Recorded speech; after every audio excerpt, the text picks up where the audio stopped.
இன்னும் வராதவங்களுக்காக ஜெபிக்கிறோம் பிதாவே. அவங்களும் சீக்கிரமா வந்து சேருமாறு வேண்டிக் கொள்ளும் பிதாவே. இந்த சிறிய விண்ணப்பத்தை ஆண்டவரும் ரட்சகர் இயேசு கிறிஸ்து மூலமா ஜெபிக்கிறோம் எங்க நல்ல பிதாவே. இந்நேரத்திலே தேவ செய்தியை வழி நடத்தி தருமாறு சபை ஊழியர் சாலமீனானி அவர்கள் அன்பால். அப்போ தந்திரத்தின் செயல் காரணத்தை நேரடியாக பாவம் செய்வதற்கு தூக்குவதற்கு தேவன் அல்லது இயேசுவோ பொறுப்பாளரா இருக்காங்களா? அதாவது இயேசுவோ தேவனோ தந்திரத்தை தூண்டி விடுறாங்களா இதை செய்யும்படி? அதான் கேள்வி. அப்போ எல்லோரும் இல்லைன்னு தான் போட்டிருக்கீங்க. அப்படி தேவன் செய்ய மாட்டார். அப்போ தேவன் அப்படி தூண்டி விட மாட்டாரு, அப்படி செய்யவும் மாட்டார். Okay,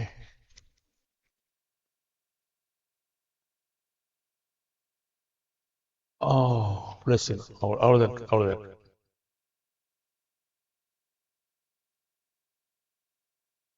okay okay okay okay. அப்போ தூண்டி விட மாட்டார். இது கலாத்தியர் 2:17 படிங்க. தேவன் நம்மளை விட நம்மளை தந்திரமா செயல்படுவதற்கோ அல்லது தூண்டி விடுவதற்கோ பாவம் செய்வதற்கு துவக்குவதற்கு தேவன் அல்லது இயேசுவோ பொறுப்பாளர் கிடையாது. கிறிஸ்துவுக்குள் நீதிமான்களாக்கும்படி நாடுகிற நாமும் பாவிகளாக காணப்படுவோமானால் கிறிஸ்து பாவத்திற்கு காரணரோ அல்லவே. சரி, அப்போ நாம பாவம் செய்வதற்கு தேவனோ அல்லது கிறிஸ்துவோ காரணம் கிடையாதுங்க. இப்ப பாவம் செய்வதற்கு யாரு காரணம் அப்படின்னு பாத்தீங்கன்னா 1 பேதுரு 5:8 வாசிங்க. 1 பேதுரு 5:8. தெளிந்த புத்தி உள்ளவர்களாய் இருங்கள், விழித்திருங்கள். ஏனெனில் உங்கள் எதிராளியாகிய பிசாசானவன் கெச்சுகிற சிங்கம் போல் எவனை விழுங்கலாமோ என்று வகை தேடி சுட்டி திரிகிறான். அப்போ யாரை விழுங்கலாம், யாரை கெடுக்கலாம் அப்படிங்கிறது தேவனுடைய வேலை கிடையாதுங்க. தேவன்கிட்ட ஒத்தாசை கேட்டா அவர் காப்பாத்துறாரு. சாத்தான் தான் கெச்சுகிற சிங்கம் மாதிரி சுத்திக்கிட்டு திரிதான். யோவான் 8:44.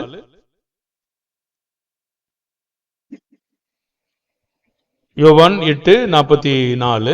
நீங்கள் உங்கள் பிதாவாகிய பிசாசானவனால் உண்டானவர்கள், உங்கள் பிதாவினுடைய இச்சைகளின்படி செய்ய மனதாய் இருக்கிறீர்கள். அவன் ஆதி முதற்கொண்டு மனுஷ கொலைபாதகனாய் இருக்கிறான். சத்தியம் அவனிடத்தில் இல்லாதபடியால் அவன் சத்தியத்திலே நிலை நிற்கவில்லை.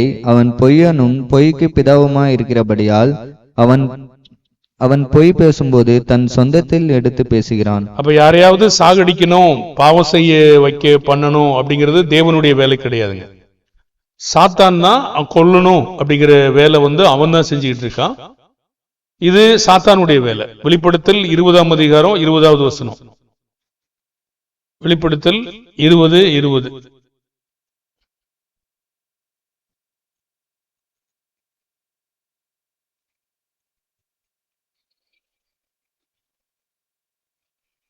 வாசிங்க. 20:20 இல்லாம போச்சா? ஒரு நிமிஷம். 12:9-10 வாசிங்க. 12ஆம் அதிகாரம் 9-10.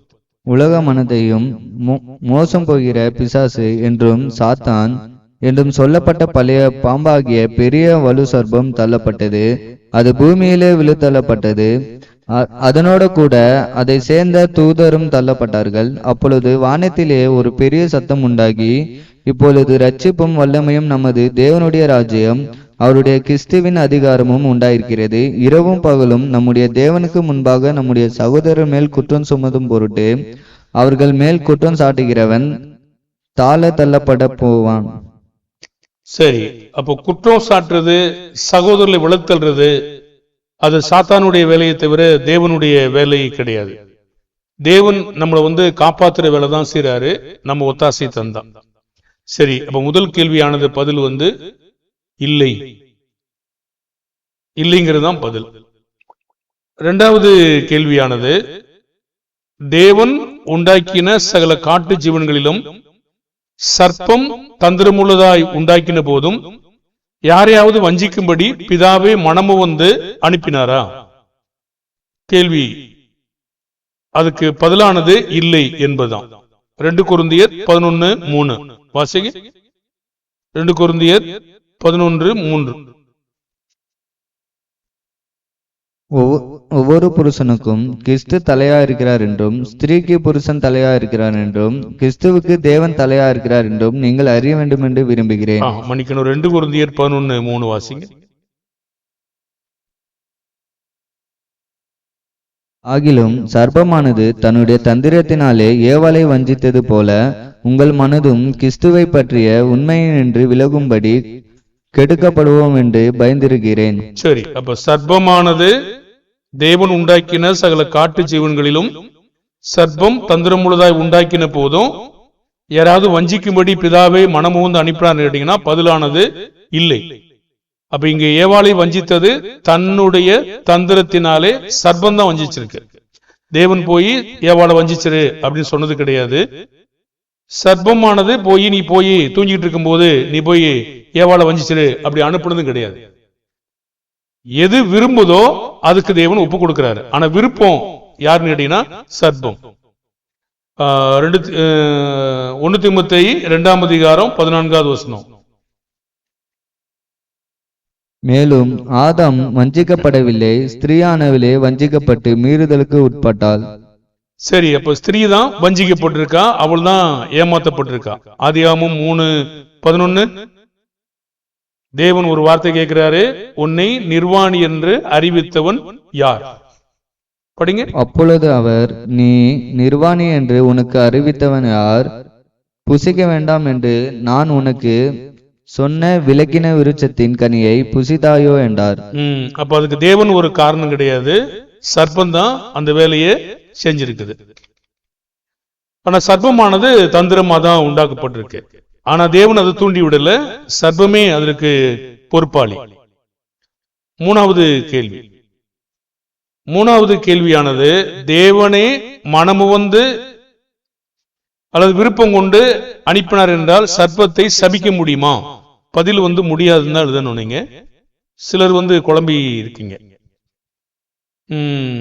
தேவனே சர்ப்பத்தை போய் மனமு போ ஏவாளை கெடுத்து போட்டுரு அப்படி சொன்னார்னா சர்ப்பத்தை பார்த்து சபிக்க முடியாது. ஏன்னா சர்ப்பம் கேட்கும், ஏன் தேவனே நீ தானே போ சொன்ன அப்படி ஒரே வார்த்தையில கேட்டு அமைதியா போயிடும்.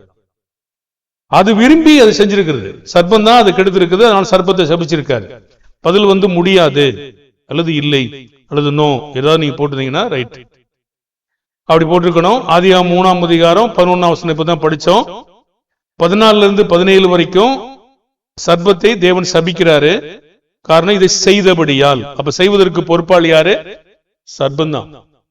தேவன் அதுக்கு பொறுப்பாளி கிடையாது. அப்ப தேவன் அப்படிப்பட்ட வேலைகளை அங்க வச்சிருக்காரு, ஆனா விருப்பம் கொண்டது சர்ப்பம் தான். சரி, அப்படியானால் பதில் என்னன்னா, மூணாவது கேள்விக்கு முடியாது.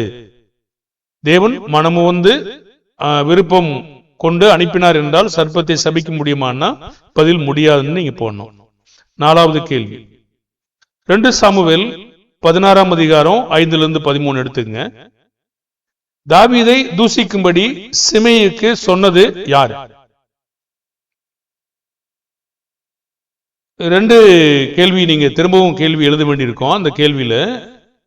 அப்போ பதில் என்ன அப்படின்னு பாத்தீங்கன்னா அதை படிங்க. 5-13 வரைக்கும் எல்லாரும் கேட்கட்டும். தாவீது ராஜா பகுரிம் மட்டும் வந்தபோது, இதோ சவுல் வீட்டு வம்சத்தனாயிருக்கிற கேராவின் குமாரனாகிய சீமேயு என்ன பேருள்ள ஒரு மனுஷன் அங்கிருந்து புறப்பட்டு தூசித்து கொண்டே நடந்து வந்து சகல ஜனங்களும் சகல பலசாலிகளும் தாவீதின் வலதுபுறமாகவும் இடதுபுறமாகவும் நடக்கையில் தாவீதின் மேலும் தாவீது ராஜாவுடைய சகல ஊழியக்காரர் மேலும் கற்களை எறிந்தான். சீமேயு அவனை தூசித்து, இரத்தம் பிரியனே, பெலியாலின் மனுஷனே, தொலைந்து போ, சவுலின் தலத்தில் ராஜாவான உன்மேல் கர்த்தர் சவுல் வீட்டாரின் இரத்த பலியை திரும்ப பண்ணினார். கர்த்தர் ராஜபாரத்தை உன் குமாரனாகிய அப்சலோமின் கையில் ஒப்பு கொடுத்தார். இப்போது இதோ உன் அக்கிரமத்தில் அகப்பட்டாய், நீ இரத்த பிரியனான மனுஷன் என்றான். அப்பொழுது செரியாவின் குமாரன் அபிசாய் ராஜாவை நோக்கி, அந்த செத்த நாய் ராஜாவாகிய என் ஆண்டவனை தூசிப்பானேன், நான் போய் அவன் தலையை வாங்கி போட மட்டுமே என்றான். அதற்கு ராஜா, செரியாவின் குமாரரே, எனக்கும் உங்களுக்கும் என்ன? அவன் என்னை தூசிக்கட்டும், தாவீதை தூசிக்க வேண்டும் என்று கர்த்தர் அவனுக்கு சொன்னார். ஆகையால் ஏன் இப்படி செய்கிறாய் என்று கேட்டத்தக்கவன் யார் என்றான். சரி, போதும். இப்ப கேள்வி நீ கவனிச்சு கொள்ளுங்க. 2 சாமுவேல் 16ஆம் அதிகாரம் 5-13 குறிப்பா கடைசி வசனம் வாசிங்க. இப்போ தாவீதை தூசிக்கும்படி சிமேயுவுக்கு சொன்னது யார் என்று கர்த்தர் சொல்றாரு. அந்த தாவீது சொல்றாருன்னா பதில் கர்த்தர் எழுதியிருக்கணும். கர்த்தர் அல்லது தேவன் அப்படி எழுதியிருக்கணும். சரி, அப்படியானா தூசிக்க விருப்பம் இல்லாத சிமைவை தேவன் தூண்டி விட்டான்னு சொல்ல முடியுமா? அப்படி நீங்க சொல்ல முடியாது. கீழ்வர கேள்விகளாம் கவனிச்சீங்கன்னா அப்படி இல்லை. அப்போ ஆனா தாவீது சிமையை தூசிக்க விரும்பினாரு, சவுலுடைய ஆளவரு. இப்ப தேவன் அதற்கு ஒப்புவிச்சிருக்காரு.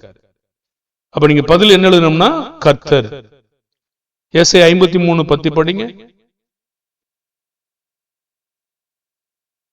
கர்த்தரோ அவரை நொறுக்க சித்தமாகி அவரை பாடுகளுக்குட்படுத்தினார்.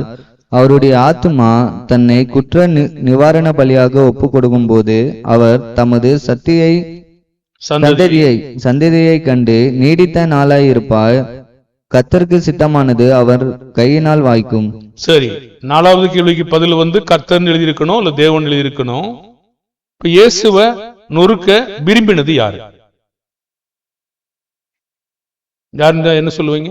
சித்தமாகி அப்படின்னா தெல்லோ என்ற ஒரு வார்த்தை. விருப்பம் கொண்டது யாருங்க? தேவன் தான். என்ன சந்தேகம்? துப்ப வைக்கணும் விருப்பம் கொண்டது யாருங்க? தேவன் தான். அடிக்கணும் விருப்பம் கொண்டது யாரு? தேவன் தான். ஏன்? அதான் உபத்திரவம். அதன் மூலமாக தான் அவர் வளரணும் அப்படிங்கிறத தேவனுடைய விருப்பம். ஆனா தேவனே அதை செய்யறாராதான் கேள்வி. நொறுக்க சித்தமாகி பாடுகளுக்கு உட்படுத்தினார். அப்ப இது இயேசு என்ன புரிந்து கொண்டாரு? 1 பேதுரு 2ஆம் அதிகாரத்துல என்ன புரிஞ்சுக்கிட்டாரு? நியாயமாய் தீர்ப்பு செய்யறவருக்கு தம்மை ஒப்புவித்தார் அப்படின்னு ஒரு வார்த்தை படிச்சுக்கீங்களா?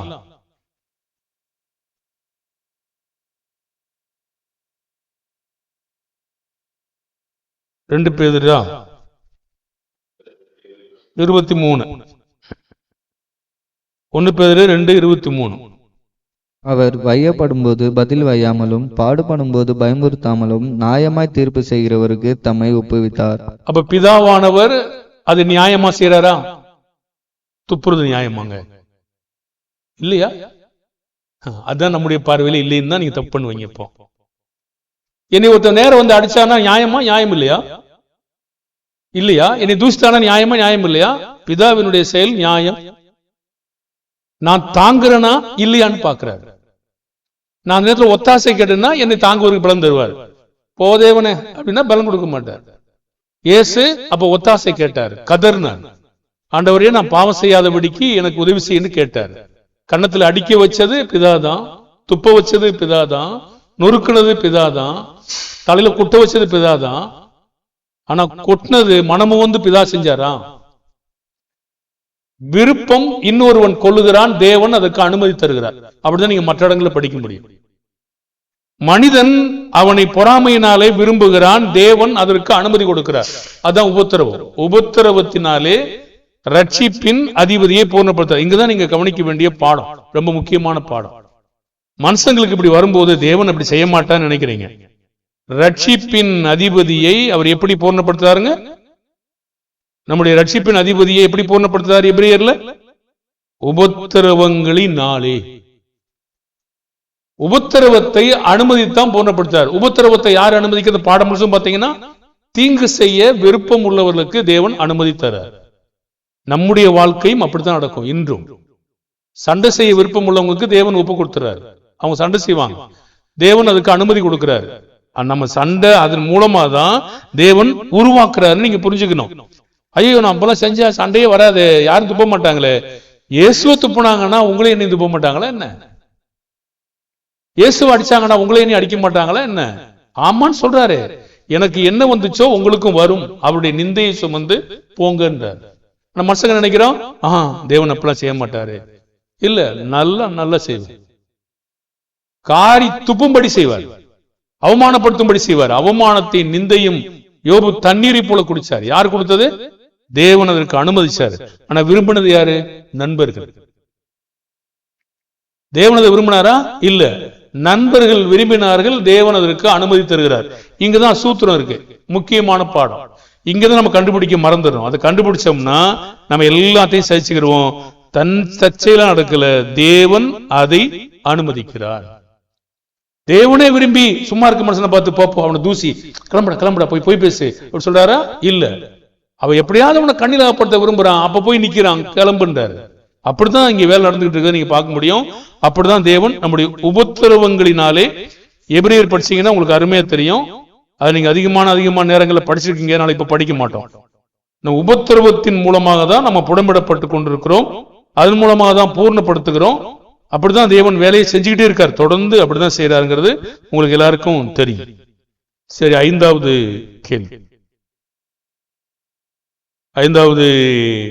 கேள்வி, பொய்யின் ஆவியை அனுப்பினது யார்? ஆகாப் ராஜாவுக்கு விரோதமாக ஒரு வேலை நடக்கிறது. 1 ராஜாக்கள் 22ஆம் அதிகாரம் 15 23 நீங்க படிக்க வேண்டாம், அது ஒரு நீண்ட வசன பகுதி. இப்போ பொய்யின் ஆவியை அனுப்பினது யாரு அப்படின்னு கேட்டீங்கன்னா, குறிப்பா 22, 23 படிங்க. 1 ராஜாக்கள் 22ஆம் அதிகாரம் 22, 23. எதினால் என்று கர்த்தர் அதை கேட்டார். அப்பொழுது அது, நான் போய் அவனுடைய தீர்க்கதரிசிகள் எல்லாரிலும் வாயிலும் பொய்யின் ஆவியாய் இருப்பேன் என்றது. அதற்கு அவர், நீ அவனுக்கு போதனை செய்து அப்படி நடக்க பண்ணுவாய், போய் அப்படியே செய் என்றார். ஆதலால் கர்த்தர் பொய்யின் ஆவியை இந்த உம்முடைய தீர்க்கதரிசிகளாகிய இவர்கள் எல்லாருடைய வாயிலும் கட்டளையிட்டார். கட்டளையிட்டதுங்க கர்த்தர். நல்ல கவனிச்சு கொள்ளுங்க. இப்ப கட்டளை இட்டது யாரு? விரும்பினது யாரு? இப்ப கேள்வி என்னன்னு கேட்டீங்கன்னா, பொய்யின் ஆவியை அனுப்பினது யார்? இதான் முதல் கேள்வி.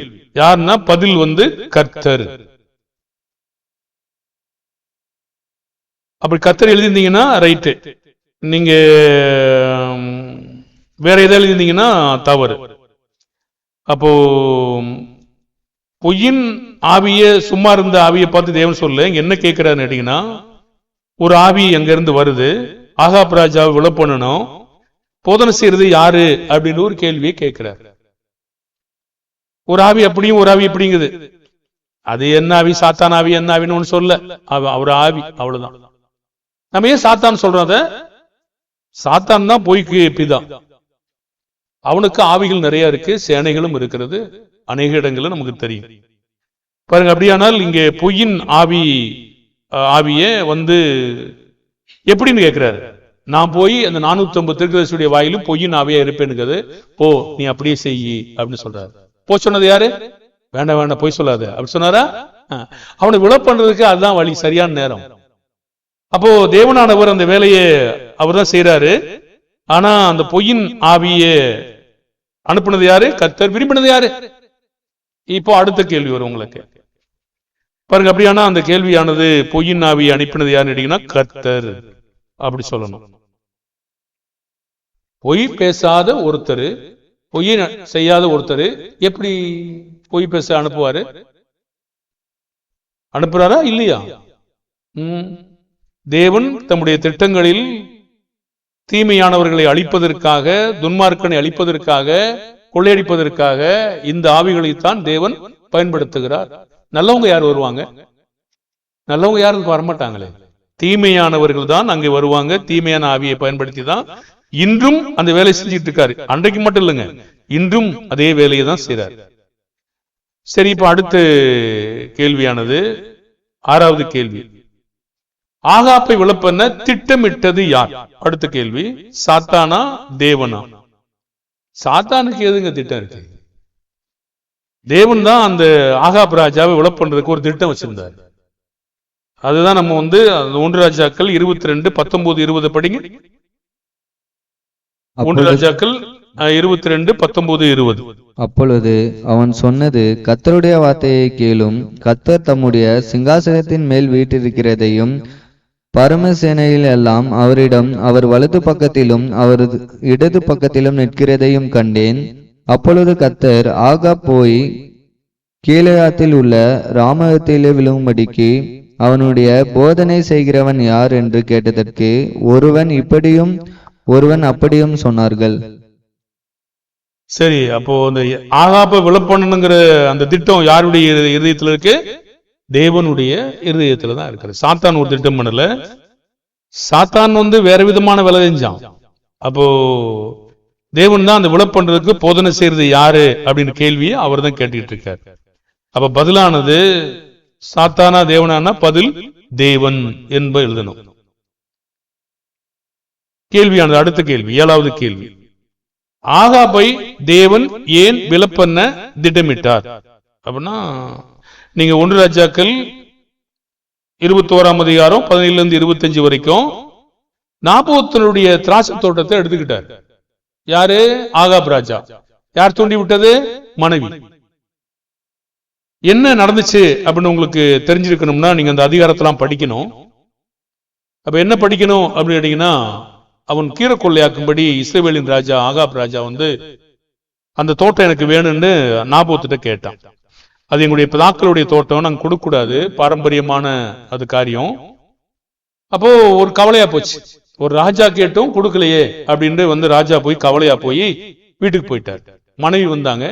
மனைவி என்ன கேட்டாங்கன்னா, நீங்க கவலையா இருக்கீங்க, தோட்டம் கொடுக்க மாட்டாங்க, நீங்க போயிருங்க, நான் பாத்துக்கிறேன்னு சொல்லிட்டாங்க. என்ன சொன்னாங்க? நான் உபவாசம் ஒரு பொய்யா ஒரு நிருபத்தை எழுதி அனுப்பி, இவன் உபவாசத்துக்கு வரமாட்டேங்கிறான் அப்படி சொல்லி ஒரு நிருபத்தை எழுதி அனுப்பி முன்னாடி நின்று பொய் சாட்சி நிப்பாட்டி அவனை கல்லறிஞ்சு கொண்டுட்டாங்க. நாய் அவன் ரத்தத்தை நக்கிடுச்சு. அப்ப தீர்க்கதரிசி வர்றாரு. இப்ப நீ எடுத்துக்கிட்டே இல்லையா, கண்டிப்பா உன்னுடைய ரத்தத்தையும் நாய் இதே மாதிரி என்ன செய்யும், நக்குன்னு சொன்னார் தீர்க்க தரிசனம். அப்ப இது ஒரு நாள் தேவன் எதிர்பார்த்து காத்துட்டு இருக்காரு. பழிவான் இல்லையா, தம்முடைய பிள்ளைகளை அவன் கொண்டபடினாலே, அநீதியா நடந்தபடினாலே இவனை இப்ப பழித்திருக்கணும். இந்த பழி வாங்குறது கர்த்தருடையது. பழி வாங்க கர்த்தருக்கு அதிகாரம் இருக்கு, நாம பழி வாங்க முடியாது. அப்ப அந்த பழி வாங்குற நாள் வந்துருச்சு. இப்போ அதை தேடிக்கிட்டு இருக்காரு, யாரு வர்றது. தேவனே நேரடியாக செய்யக்கூடாது, ஒரு ஆவி அனுப்பி அப்படியே பழி வாங்குறது அப்படியே நின்று போனேன்னு நம்மளுக்கு எப்படி தெரியும்?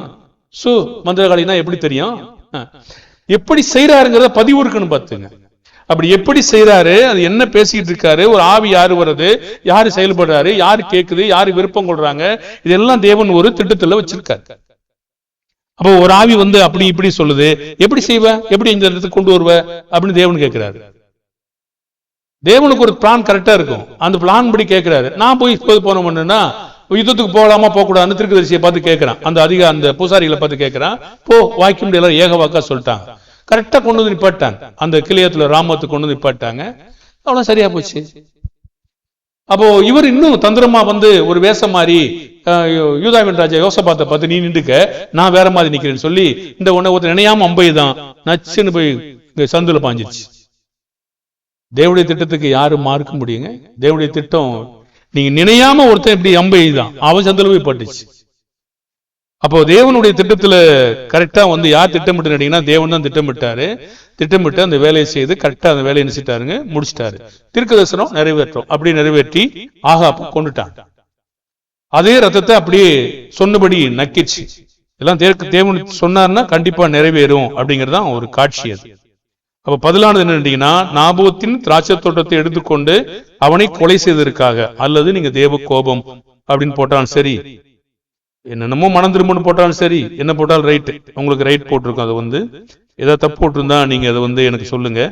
என்ன போட்டிருக்குன்னு கேட்டீங்கன்னா, தேவனுடைய கோபம் அவன் மேல் எழும்பினது, பழிவாங்குற நாள் அப்படி எழும்பினது, நாபோத்தின் திராட்சை எடுத்துக்கிட்டாரு, இல்ல ஆகாப்ப அவன் கொலை செஞ்சுட்டான், மன்னிக்கணும், நாபோத்தை கொலை செஞ்சுட்டான், திராட்சை எடுத்துக்கிட்டான், அதெல்லாம் போட்டீங்கன்னா ரைட்டு. போட்டு இல்லைன்னா என்கிட்ட சொல்லுங்க, மார்க் கொடுப்போம் உங்களுக்கு. இப்போ 8வது கேள்வி என்ன அப்படின்னு கேட்டீங்கன்னா, 1 ராஜாக்கள் 22, 20, 23 பொய் சொல்ல விரும்பினது யார்? சாத்தானா தேவன்?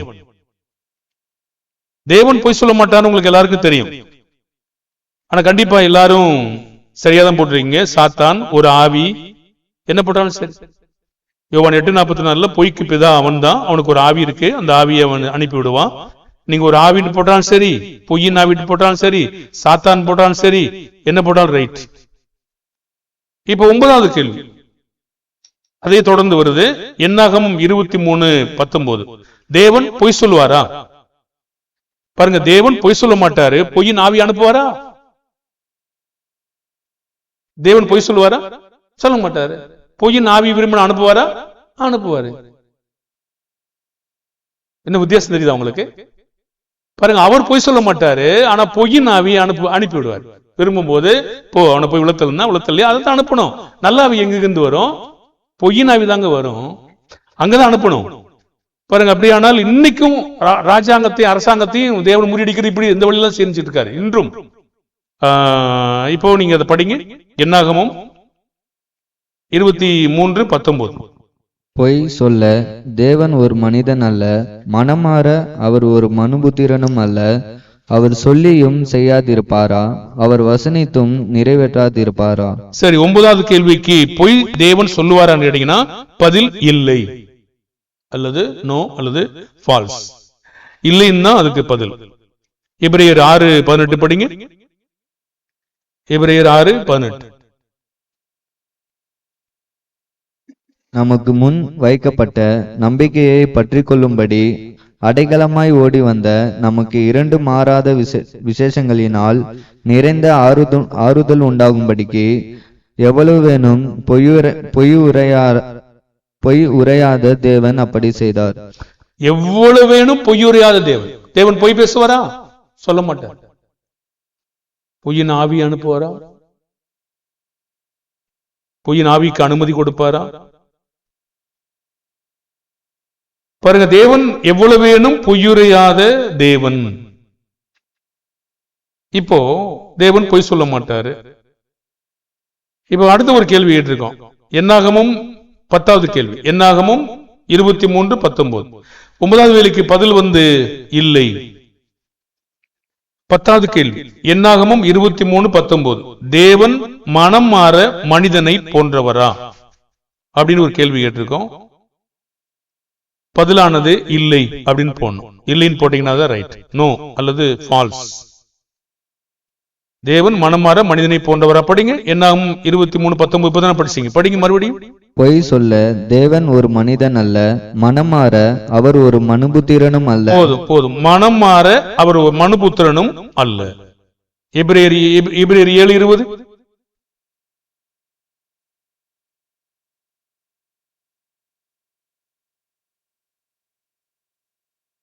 அன்றியும் அவர்கள் ஆணையில்லாமல் ஆசாரியரிக்கப்படுகிறார்கள்.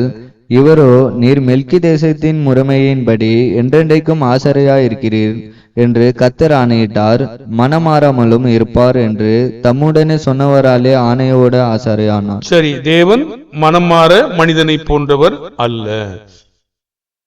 இப்ப அடுத்த கேள்விங்க. இந்த கேள்விக்கான பதில் தேவன் மனம் மாற மனிதனை போன்றவரா அப்படின்னா இல்லை. 11வது கேள்வி. இது ஒரு கடினமான தேர்வு தான் எனக்கு தெரியும். ஆனா பிளஸினா பயங்கரமா இருக்கீங்க நீங்க, நல்லது. ஒரு பிள்ளைகளுக்கும் தேவன் ஒரு ஞானம் தர்றார். சில கேள்வி குழம்பி போகும் உங்களுக்கு, அது பரவாயில்ல. ஆனாலும் குழந்தைகளுக்கு அறிவு இருக்குன்னு ஞானம் தேவன் கொடுக்கிறாரு எனக்கு தெரியுது. இப்போ 11வது கேள்வி. எரேமியா 18ஆம் அதிகாரம் 7-10 நாம் நிபந்தனையின்படி நடவாத போது தேவன் மனம் மாறுவாரா? சில குழம்பு போயிட்டீங்க, மாற மாட்டாரு அப்படி சொல்லி திரும்ப கண்ணை மூடிட்டு போட்டிருக்கீங்க. ஆனா நீங்க கானான் தேசத்தை கொடுப்பேன்னு சொல்லிட்டு சரியா நடக்கலைன்னா அவர் கொடுக்க மாட்டாருங்க. கொடுப்பேன்னா வாக்குத்தத்தம் நிபந்தனையின்படி நடக்கணும். நிபந்தனையின்படி நடக்கலைன்னா எது ஒண்ணு நமக்கு கிடைக்கவே கிடைக்காதுங்க. ஏழி பிள்ளைகளுக்கு தேவன் ஆசாரியத்துவத்தை வாக்குத்தத்தம் பண்ணியிருந்தாரு. ஆனா கர்த்தருக்கு பிரியமா நடக்கலைன்னா கொடுக்க மாட்டாரு, அவ்வளவுதான், முடிஞ்சு போச்சு. பாருங்க, அப்ப மாறுவாரான்னா மாறுவார். நிபந்தனைக்கு உட்பட்ட செயல்பாடு எல்லாமே. நீங்க என்ன செஞ்சாலும் மாற மாட்டேன்னு மக்கள் சொல்லி தர்றாங்க. அப்பெல்லாம் போய் வேத வாக்கியங்கள் தேவன் மாற மாட்டார் என்றால் நிபந்தனையோடு கூடிய சட்டத்துக்கு உட்பட்டது. அதன்படி நிறைவேற்றினா தேவன் அவர் வேலையை சரியாதான் செய்வாரு. அப்போ நாம தேவன் என்ன சொல்றான்னு படிப்போம். எரேமியா 18:7-10 வரைக்கும் படிங்க. பிடுங்குவேன், இடிப்பேன், அழிப்பேன் என்று நான் ஒரு ஜாதிக்கு விரோதமாகவும் ஒரு ராஜ்யத்துக்கு விரோதமாகவும் சொன்ன மாத்திரத்தில் நான் விரோதமாய் பேசின அந்த ஜாதியார் தங்கள் தீங்கை விட்டு திரும்பினால் நானும் அவர்களுக்கு செய்ய நினைத்த தீங்கை செய்யாதபடிக்கு மனம் மாறுவேன். கட்டுவேன், நாட்டுவேன் என்றும் ஒரு ஜாதியையும் ஒரு ராஜ்யத்தையும் குறித்து நான் சொல்லுகிற முண்டு. அவர்கள் என் சத்தத்தை கேளாமல் என் பார்வைக்கு பொல்லாப்பானதை செய்வார்களானால் நானும் அவர்களுக்கு அருள் செய்வேன் என்று சொன்ன நன்மையை செய்யாதபடிக்கு மனம் மாறுவேன். ஆச்சரியமா இல்லையா? அது ஒன்னும் ஆச்சரியம் இல்லை. நம்ம சரியா நடக்கலைன்னா அவர் நடப்பிக்கணும். நமக்கு என்ன இருக்கு? வித்தியாசம் என்ன இருக்கு? நாம் உண்மை இல்லாதவர்களா இருந்தாலும் அவர் உண்மையா தான் இருப்பார். சரியா சரியில்லையா? புதிய ஏற்பாட்டுல இருக்கு. நாம் உண்மை இல்லாதவர்களா இருந்தாலும் அவர் உண்மையா இருக்காரு. என்ன எப்படி உண்மையா இருக்காரு? அந்த சட்டத்தை என்ன சொல்லியிருக்காரு அதுல உண்மையா தான் இருப்பாரு. நாம இதை கொடுப்பேன், உங்களுக்கு நாட்டுவேன் அப்படின்னு நான் சொல்லியிருந்தாலும் நீங்க அதன்படி நடக்கலைன்னா நான் செய்வேன்னு சொன்னது உங்களுக்கு என்ன செய்ய மாட்டேன்? செய்ய மாட்டேன். அப்ப நமக்கு நன்மை நடக்கணும்னா யார் பொறுப்பாளிங்க? நாம தாங்க. எப்படி வேணா நடந்துக்கலாம், தேவன் எல்லாத்தையும் செய்வார்னு அர்த்தமா? யார் சொன்னது? எந்த வசனம் இருக்கு? என்ன வேணா செஞ்சுக்கலாம், எப்படி செய்வார்? அப்படி இல்லவே இல்லையே. அப்ப நம்ம என்ன செய்யலையோ அதுக்கு ஏற்றவாறு தேவனும் செய்ய மாட்டார். என் வேதத்தை மறந்தாய் நான் உன்னை மறப்பேன். நீ என்னோடு இருந்தால் உன்னோடு இருப்பேன், என்னோடு இல்லைன்னா உன்னை கைவிடுவேன் சொல்றாரு. இருப்பேன் எங்க சொல்றாரு? இருப்பேன் நம்ம நினைச்சுக்கிட்டு இருக்கோம். மக்கள் என்ன செஞ்சாலும் தேவன் பொறுத்துக்குவாரு அப்படின்னு நினைக்கிறோம். அப்படி வேதவசனத்தில் இல்லைங்க. அப்படியானால் நீங்க தேவனுடைய காரியத்துல முன்னாடி பார்த்தோம் என்னாகமத்துல தேவன் ஒரு மனமாற மனிதனை போன்றவரானா இல்ல, மனம் மாற மாட்டார். என்ன செஞ்சாலும் மாற மாட்டேன்னு சொல்லியிருக்காரா? நிபந்தனை இருக்காரு. நிபந்தனை நிறைவேற்றல என்ன செய்வாருங்க? அவர் மாறிக்கிறார். அப்ப நிபந்தனை நாம் நிறைவேற்றினாலும் மனுஷன் சொல்றான் அவர் மாற மாட்டாரு. நான் மாறாதவன் என்ன அர்த்தங்க? சொல்லுங்க, என்னதான் பதில் சொல்லுங்க? நான் கர்த்தர், மாறாதவர் அப்படின்னா என்னதான் விளக்கம் கொடுப்பீங்க அதுக்கு?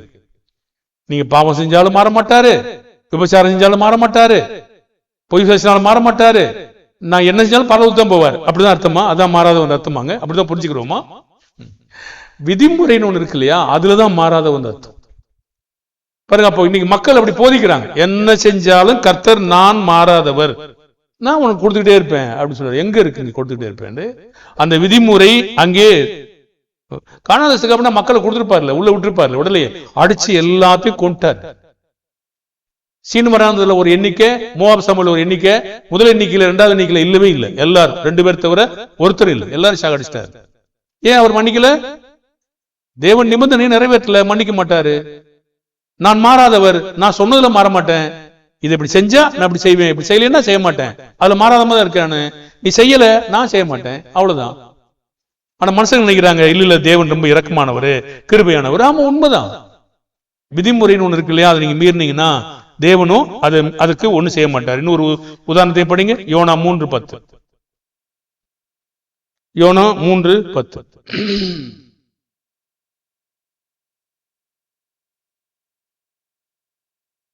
சிறிய தீர்க்கதரிசனத்துல 3ஆம் அதிகாரம் 10வது வசனம்.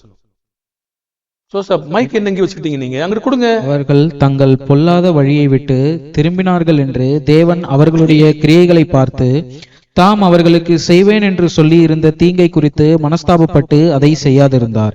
சரி, அவங்களுக்கு ஏற்கனவே செய்வேன்னு சொல்லியிருந்தாரா? சொல்லியிருந்தாரு. மனம் திரும்பலைன்னா நான் செய்வேன், அழிச்சு போட்டுருவோம் உங்களை. அவங்க மனம் திரும்பும் போது செய்ய மாட்டாரு. யோனாக்கு அதான் கோபம் வந்துச்சு பாருங்க. இப்ப மனம் திரும்பும் போது அதை செய்ய மாட்டாரு. மாறி இருக்காரா? மாறி இருக்காரு. மாறாதவர்னா அப்போ என்ன செஞ்சாலும் மாற மாட்டேன்னு சொல்றது, அது அர்த்தமாங்க. ஒரு வார்த்தையை நீங்க எடுத்துட்டு அடுத்த வார்த்தையை நீங்க ஆப்போசிட்டா ஒத்து பார்க்கணும். மாறாதவர்னா என்ன? மாறாதவர் எதுல மாற மாட்டாரு? அவர் சத்தியம் ஒண்ணு சொல்லிக்காரு, அதுல மாறவே மாட்டாரு எப்பவுமே. அது கரெக்ட். அவர் என்ன சொன்னாரோ அதுல மாறவே மாட்டார். நீ இப்படி செஞ்சா நான் உன்னோடு இருப்பேன், என்னை விட்டீங்கன்னா விட்டு விடுவேன், மாற மாட்டார். இப்படிதான் நம்ம புரிஞ்சுக்கிற முடியும். நீங்க என்ன செஞ்சாலும் மாற மாட்டேன்னா அப்படி இல்லையே. இன்னொரு வசனத்தை படிங்க. நிறைய வசனம் இருக்கு, நம்ம 2 வசனம் போதும். 1 சாமுவேல் 2ஆம் அதிகாரம் 30-34. 1 சாமுவேல் 2ஆம் அதிகாரம் 30-34. ஆகையால் இஸ்ரவேலின் தேவனாகிய கர்த்தர் சொல்லுகிறதாவது, உன் வீட்டாரும் உன் பிதாவின் வீட்டாரும் என்றென்றைக்கும் என் சந்நிதியில் நடந்து கொள்வார்கள் என்று நான் நிச்சயமாய் சொல்லி இருந்தும் இனி அது எனக்கு தூரமாயிருப்பதாக. என்னை கனம் பண்ணுகிறவர்களை நான் கனம் பண்ணுவேன், என்னை அசட்டை பண்ணுகிறவர்கள் கனஈனப்படுவார்கள் என்று கர்த்தர் சொல்கிறார். உன் வீட்டில் ஒரு கிழவனும் இராதபடிக்கு உன் புயத்தையும் உன் பிதாவின் வீட்டாருடைய புயத்தையும் நான் தரித்து போடும் நாட்கள் வரும். தொடர்ந்து, இஸ்ரவேலுக்கு செய்யப்படும் சகல நன்மைக்கும் மாறாக என் வாசஸ்தலத்திலே உபத்திரவத்தை காண்பாய். ஒருபோதும் உன் வீட்டில் ஒரு கிழவனும் இருப்பதில்லை. என் பலிபீடத்தில் சேவிக்க நான் உன் சந்நிதியில் நிர்மூலமாக்காதவர்களோ உன் கண்களை பூத்து போக பண்ணவும் உன் ஆத்மாவை வேதனைப்படுத்தவும் வைக்கப்படுவார்கள். உன் வம்சத்தில் உள்ள யாவரும் வாழ வயதிலே சாவார்கள். எப்படி சொல்றாரு பாருங்க. எந்தெந்தைக்கு எலியினுடைய குடும்பத்துல நியாய விசாரிக்கவும் ஆசாரியத்துவத்தை பெற்றுக் கொள்ளவும் நான் வச்சிருவேன்னு சொன்னது எனக்கு இப்ப தூரமா இருப்பதாக. ஏன்? ஏலியினுடைய பிள்ளைங்க இப்படி கூடுற இடத்துல வந்து பெண்களோட விபச்சாரம் பண்ணிட்டாங்க. ஏலி என்ன செஞ்சிருக்கணும்? நியாயாதிபதி விசாரிச்சிருக்கணும், இல்ல மூப்பர்கிட்ட கொடுக்கணும், அவர் இன்னும் தண்டிக்கும்படி விடணும். ஆனா விடல. அவர் தேவனை விட யார் நினைச்சாருங்க? தன்னுடைய பிள்ளைய. என்னாச்சு இப்போ? தேவன் சொன்னாரு, எனக்கு தூரமா இருப்பதாக.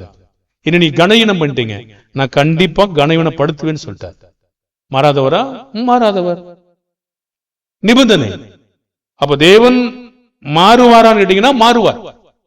தான் சொன்னதன்படி நடக்கலைன்னா அதுதான் விதிமுறை. அப்படி என்ன செய்வாருங்க? மாறுவார். நமக்கு நேரம் முடிஞ்சு போச்சு. நம்ம 11 கேள்விதான் நம்ம வந்திருக்கிறோம். பிறகு இன்னும் 25 கேள்வி இருக்கிறது. அடுத்த வாரத்துல கத்தஸ்தமானால் நான் பார்ப்போம். இப்போ உங்க பேப்பரை என்கிட்ட நீங்க போகும்போது கொடுத்துருங்க. பிறகு மார்க் இன்னும் திருத்தின பிற்பாடு அதை கரெக்ஷன் பண்ண பிற்பாடு சில கேள்விக்கு உங்களுக்கு மார்க் வரும். ஏன்னா சில கேள்வி நீங்க கொஞ்சம் குழம்பி போயிருக்கீங்க, அதுக்கு உங்களுக்கு மார்க் கொடுத்துருவோம். பிறகு நம்ம சொல்லிக் கொடுப்போம் இந்த பாடத்தை. இப்போ உங்களுக்கு தெளிவா இருக்குன்னு நினைக்கிறேன். ஒண்ணு நீங்க தெளிவா இருங்க. தேவனானவர் நம்மளை உருவாக்குவதற்கு இந்த வழிமுறையெல்லாம் இன்றும் கையாண்டு கொண்டுதான் இருக்கிறார். இயேசுவிடத்தில் கையாளுகிறார், பவுலிடத்தில் கையாளுகிறார், அப்போஸ்தலத்திலே கையாளுகிறார். இதுதான் வழிமுறைகள். நாம் உருவாக்குவதற்கான வழி இதுதான். இந்த வழிமுறையை தான் தேவன் அன்றிலிருந்து இன்று வரைக்கும் இந்த முறை மாறுதான் கேட்டீங்கன்னா மாறவே இல்லை. நான் பார்த்த வரைக்கும் அது தொடர்ந்து அப்படிதான் கொண்டு போயிட்டு இருக்காரு. இதை நம்ம கவனமா கவனிக்கணும். ஏதோ நடக்குது அப்படின்னு நினைக்க கூடாது. வீட்டுல உங்க பிள்ளைகளோ உங்க மனைவியோ உங்க யாரோ சண்டை போடும் போது எதுக்கும் போது ஏதோ நடக்குதுன்னு நீங்க ஆச்சரியப்படக்கூடாதுங்க. தேவன் என்னை உருவாக்குவதற்கு இப்படி ஒரு வேலை செய்து கொண்டிருக்கிறார். ஜெபிக்கணும். பிதாவே, இந்த தீமையான சூழலிருந்து என்னை காப்பாற்றுங்க, நான் பாவம் செய்யாதபடி என்னை காப்பாற்றுங்க. என் மனைவி மூலமாக எனக்கு ஒரு உபத்திரவத்தை அனுமதிக்கிறீர், என் கணவன் மூலமாக எனக்கு உபத்திரவத்தை கொடுத்திருக்கிறீர், என் பிள்ளைகள் மூலமாக என்னை புடம்பிடுகிறீர், எனக்கு தாங்கத்தக்கதான பலனை தாங்கன்னு சொல்லி நம்ம கேட்கணும். அதை விட்டுட்டு நாமளே கையில் எடுத்துக்கிட்டோம்னா சிக்ஷையை நம்ம என்ன செய்யணும்? தாங்கிக்கணும். நிராகரிச்சா என்ன ஆகும்? தட்டி விட்டா கிடைக்காது நமக்கு. தட்டி விட்டா நீங்க அடிச்சிட்டீங்கன்னா திருப்பி பிடிச்ச என்ன செய்யும்? கொடுக்க மாட்டாரு, அதை எடுத்துக்கிடுவாருங்க. அதனால சிக்ஷையை நம்ம ஏற்றுக்கொள்ளணும். யார் மூலமா? அவர் ஒவ்வொரு நாளும் பிள்ளைகள் மூலமா, மனைவி மூலமா, கணவன் மூலமா, உற்றத்தார் மூலமா, உறவினர்கள் மூலமா, யார் மூலமா கூட சில சோதனைகள் வரும். ஏதோ நடக்கல. தேவன் அன்பாயிருந்து திட்டமிட்டு நமக்கு வேலை செஞ்சிட்டு இருக்காரு. அப்படி ஒரு சோதனை வந்தா நம்ம தேவன் அன்பாதான் இருக்காருன்னு புரிஞ்சுக்கணுமே தவிர ஏதோ நடக்குது கீழ்ப்படிய மாட்டாங்க அப்படி இல்ல. நாம் அதற்கு நம்ம என்ன செய்யணும், என்ன பண்ணணுங்கிறத நம்ம தீர்மானிக்கணும். இப்படிதான் நம்ம வளர்றமே தவிர ஏதோ நடக்கிறதுலாம் கிடையாது. ஏதோ நடக்காது. தேவன் இது நீங்க சொல்லுங்க, உலகம் அதுவா செயல்பட்டு இருக்கா? தேவன் நடப்பிச்சுட்டு இருக்காரு. உலகம் சொல்லுது, அது சுத்தி விட்டுட்டாரு, ஓம் ஓம்னு ஓடிக்கிட்டு இருக்காமா. என்ன சொல்லுது? உலகம் தேவன் சுத்தி விட்டாராமா, அந்த சிவன் சுத்தி விட்டாராமா. அது எப்படி ஓடுதாமா? ஓம் ஓம்னு இவ்வளவு வேகத்துல சுத்திட்டு இருக்காமா. ஓம் ஓம்னு சுத்திட்டு இருக்காமா. அதுவா சுத்துதா? இல்ல தேவன் இயக்குறாரா? எல்லாத்திலும் மேல தேவன் கட்டுப்பாடு இருக்காரா? ஒவ்வொரு நாளும் கட்டுப்பாடு இருக்காரு. அப்ப அதான் எங்குமா? இப்ப உங்க வீட்டுல என் வீட்டுல நடக்கிற பிரச்சனை அதுவா வருதா? எதேச்சியா நடக்கிற மாதிரி நமக்கு தெரியுது? கண்டிப்பாக இல்லை. நீதிமான்கள் உணர்ந்து கொள்வாங்க, இது தேவனுடைய செயல், என் மேல் அன்பா இருக்கிறார், இது தேவன் நடப்பித்துக் கொண்டிருக்கிறார், நான் கற்றுக்கொள்ள வேண்டும் என்று தேவன் விரும்புகிறார், என்னை வளர்க்கிறார். இயேசுவுக்கு எந்த செயலாவது தானா நடந்ததாங்க? இயேசுவுக்கு எந்த செயலும் தானா நடக்கலைன்னா பிதா நடப்பித்தார் என்றால் நமக்கு எப்படி தானா நடந்துடும் நினைக்க முடியும்? இல்லவே இல்லை. அப்படியானா நாம புரிந்து கொண்டிருக்கிறோமா? இப்படி புரிந்து கொண்டால் நம்ம தேவனை ரொம்ப அதிகமா நேசிப்போம், இன்னும் அதிகமா நெருங்குவோம். ஆனா அவர் புரியாத பட்சத்துல இவங்களை எப்படியாவது தொலைச்சு கட்டினா நமக்கு பிரச்சனை இருக்காது நினைச்சுக்கிட்டு மனுஷங்க அப்படித்தானே பழி வாங்குறாங்க. இவனை தூரப்படுத்தினா நமக்கு பிரச்சனை இருக்காது, இவன் தான் பிரச்சனை சொல்லி நம்ம என்ன செய்யறோம், செஞ்சுக்கிட்டு இருக்கோம். நம்ம இல்ல, அப்படி கிடையாது. இயேசுவுக்கு பிரச்சனை இல்லைன்னா எப்படி வளர்ந்துருப்பாரு? பிரச்சனை கொடுக்கிறவங்க இருக்கத்தான் செய்வார்கள். நாம் பிரச்சனை கூட தான் வளர்ந்துகிட்டு இருக்கிறோம். அந்த காரியம் தான் தேவன் நமக்கு தந்துட்டு இருக்காருங்கிறத நாம் புரிந்து கொள்வோம். கர்த்தர் நம்மை ஆசீர்வதிப்பார்.